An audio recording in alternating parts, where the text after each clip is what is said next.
E se você vivesse num mundo em que a arte, a religião, a história, a família e o casamento tivessem sido completamente abolidos? E se em vez de dizer que você vive no ano 2025, 2026, 2027 depois de Cristo, você dissesse que vivia no ano 632 depois de Ford? O que cargas d'água isso quer dizer, Pedro? Pois é, eu sei que parece um pouco confuso, mas esses são alguns dos elementos-chave de um livro que eu li recentemente que explodiu minha cabeça. Uma das maiores distopias da história da literatura. Já vou explicar tudinho, mas antes, rola a vinheta.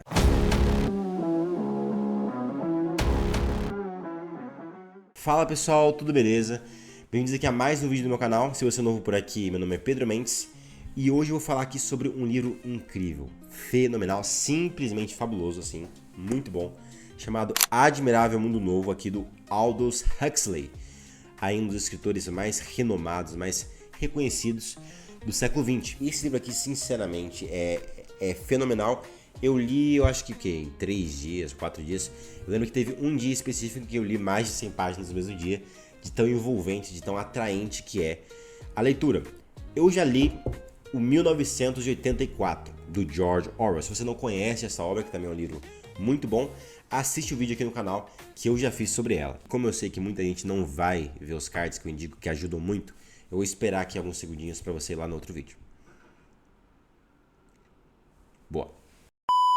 Este livro aqui é uma distopia, ou seja, é um livro que relata, que tenta descrever uma sociedade alternativa, meio futurista, bastante opressora, bastante negativa, com uma conotação muito má. Mas essas meras palavras não bastam para descrever a imensidão de detalhes, a riqueza de conteúdo que o Aldous Huxley conseguiu passar nesse livro é realmente muito marcante. Então tem algumas coisas que você pode já estar pensando. Esse livro aí vai falar de uma ditadura, de que a pessoa vivia, não tinha liberdade, em que tinha uma polícia secreta, e essas coisas assim, um pouco mais vulgares, um pouco mais esperadas ou expectáveis para uma distopia.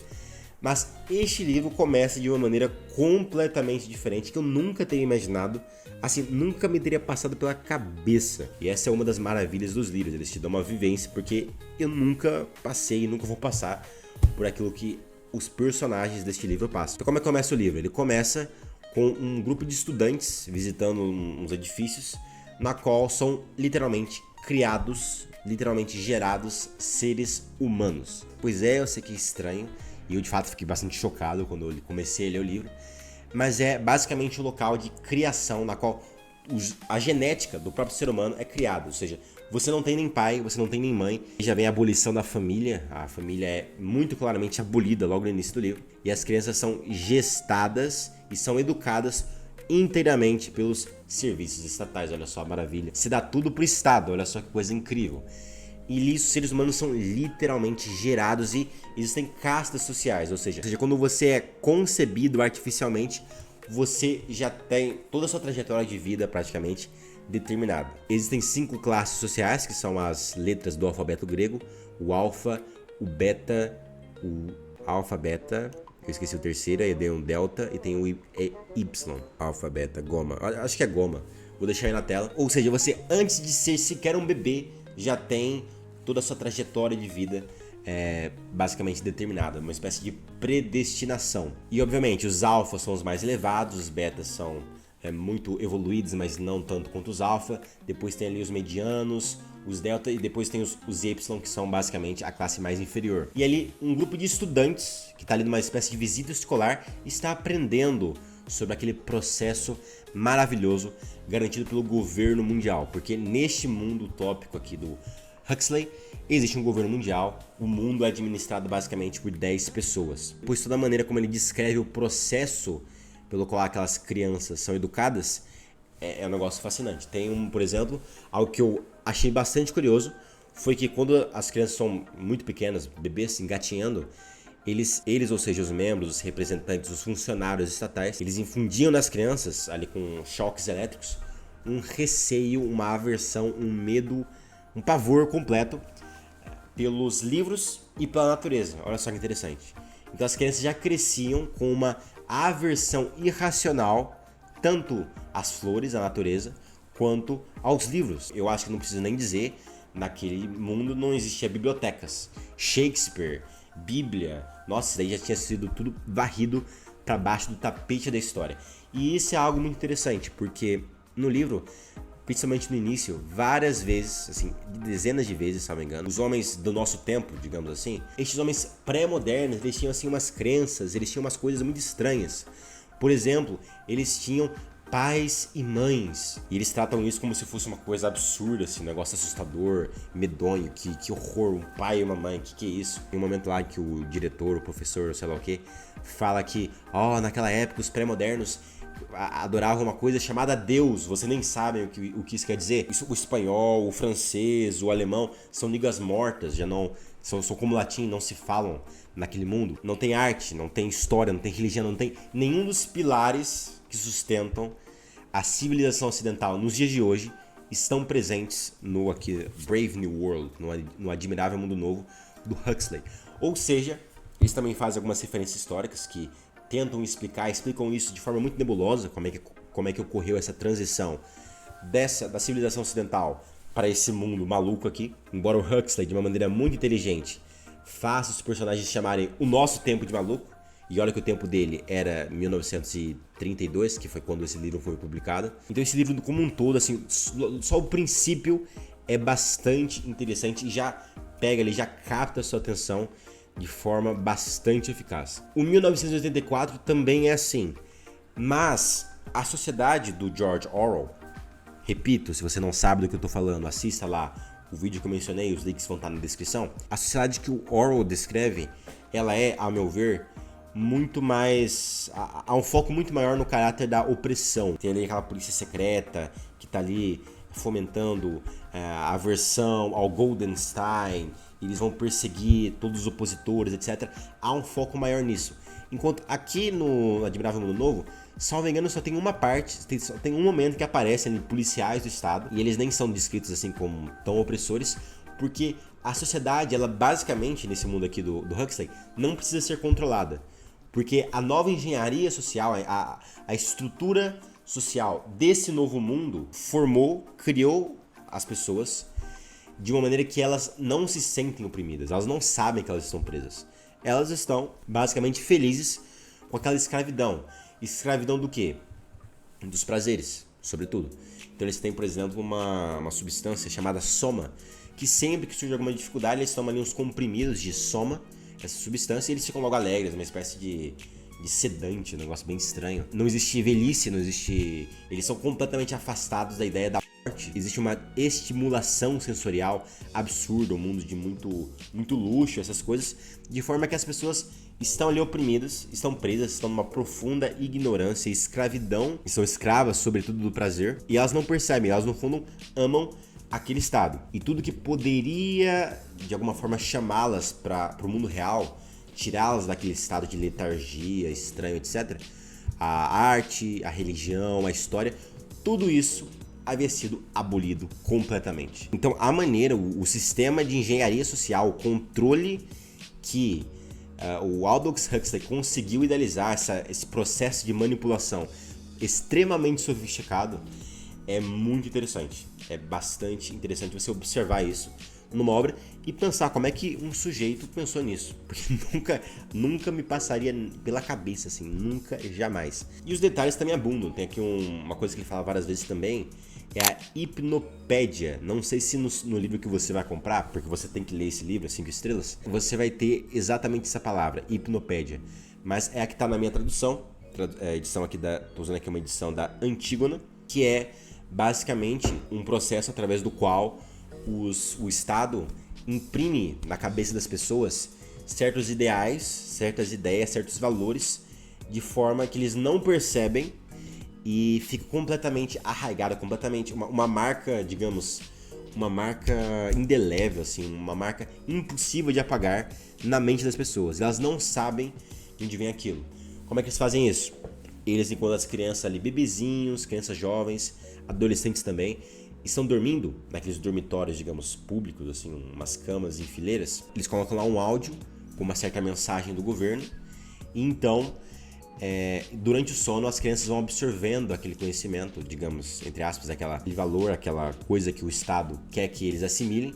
Então fazem aquilo por muitas semanas, por muitos anos, de forma que quando eles estão despertos, quando eles estão agindo no mundo, eles têm aqueles valores impregnados na cabeça, embora não saibam explicá-los, nem tenham consciência de que aquilo não é coisa dele. Aquilo é um valor, uma ideia que outra pessoa, outro elemento, no caso o Estado, colocou na cabeça deles. Então, só para dar aqui um exemplo, eu não preparei nenhum exemplo aqui, mas não deve ser difícil encontrar uma citação, porque eu aqui coloquei grifei bastante o livro.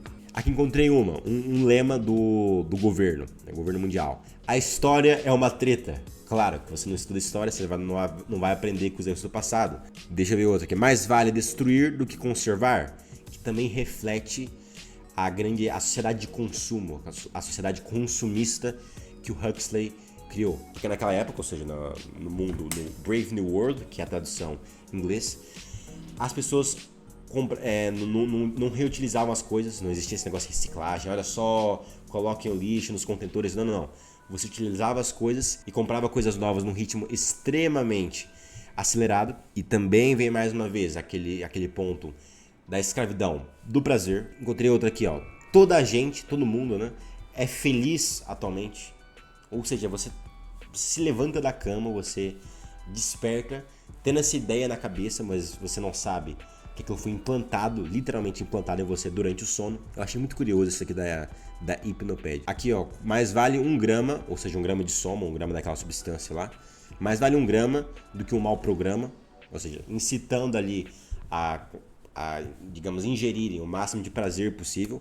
E tem dezenas de citações. Depois também tem aqui como aquela sociedade escravizada pelo prazer, um dos elementos, uma das características mais evidentes, e o Huxley deixa isso muito claro, é a promiscuidade, assim, um negócio absurdo, assim, elevado à 10ª potência. Também é mencionado no 1984 do Orwell.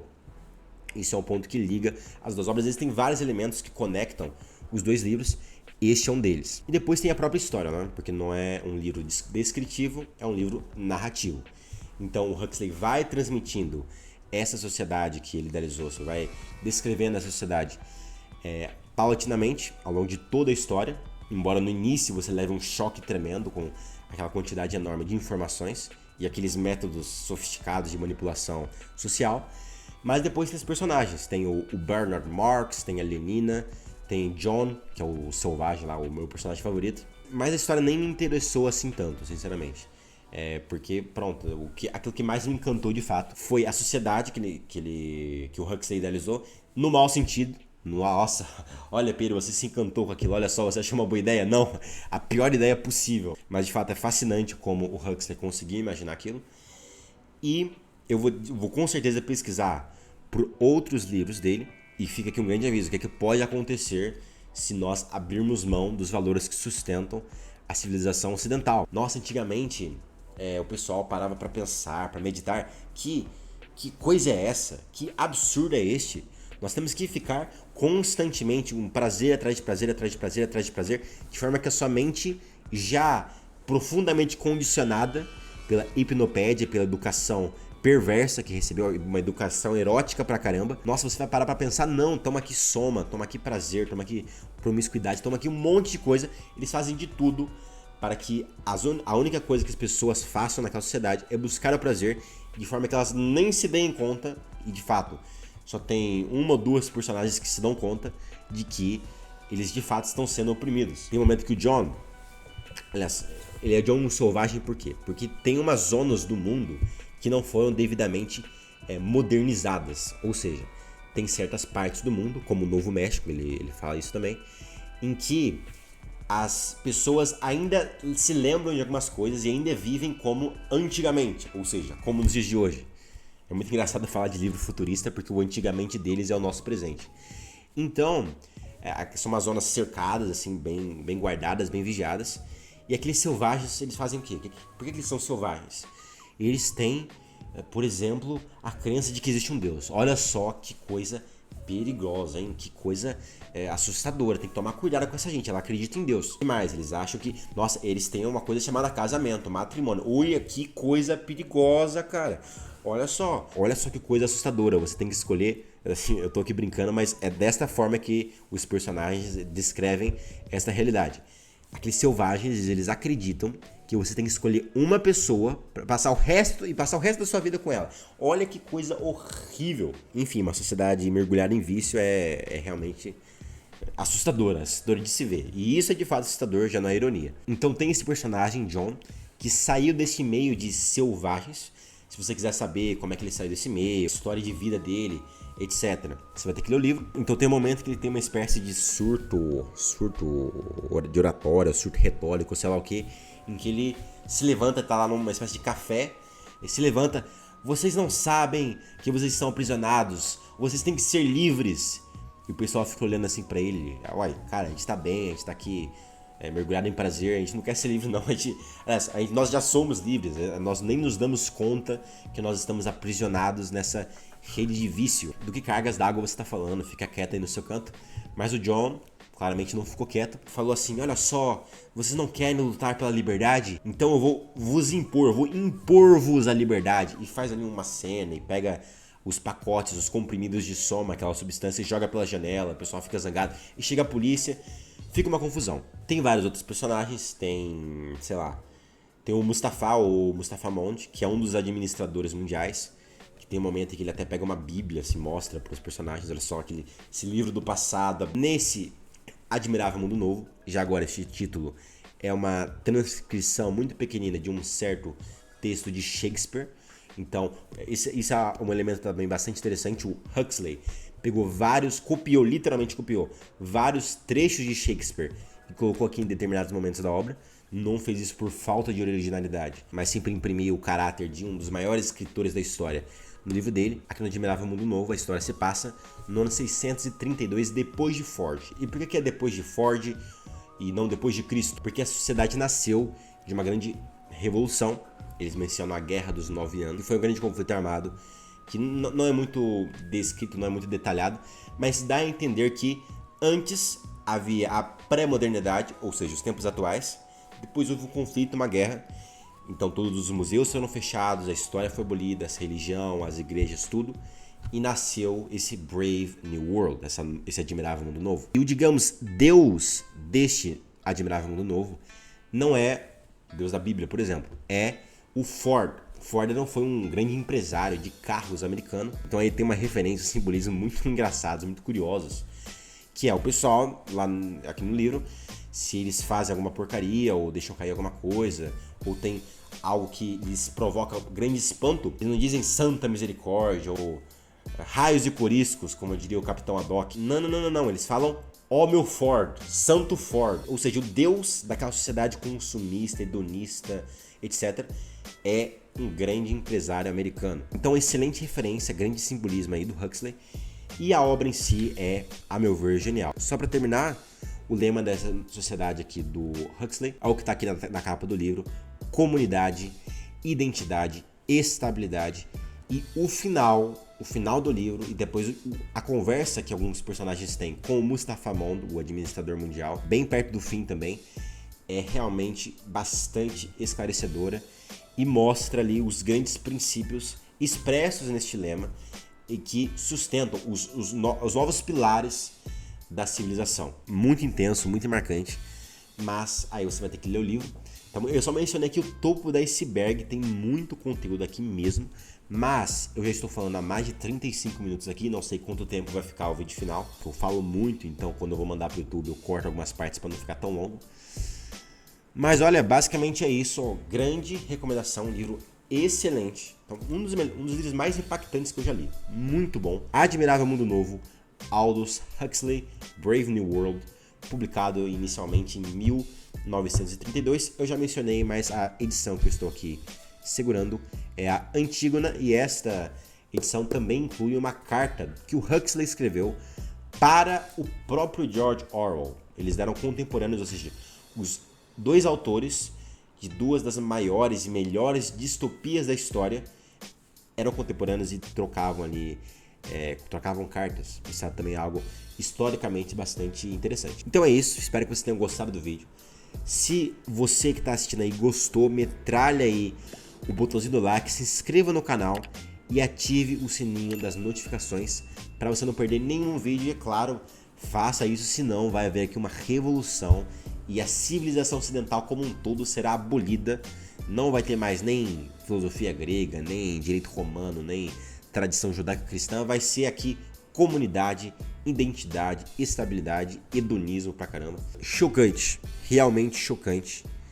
É muito bom esse livro, fiquei pasmo com tanta qualidade. E aqui apenas, e nem é tão longo assim, menos de 300 páginas se você tirar o prefácio e a carta. Então algo que eu vi poucas vezes num livro, tanta qualidade, tantas coisas interessantes e marcantes em menos de 300 páginas. Não é pequeno, mas também não é muito grande. Forte abraço a todos e até o próximo vídeo.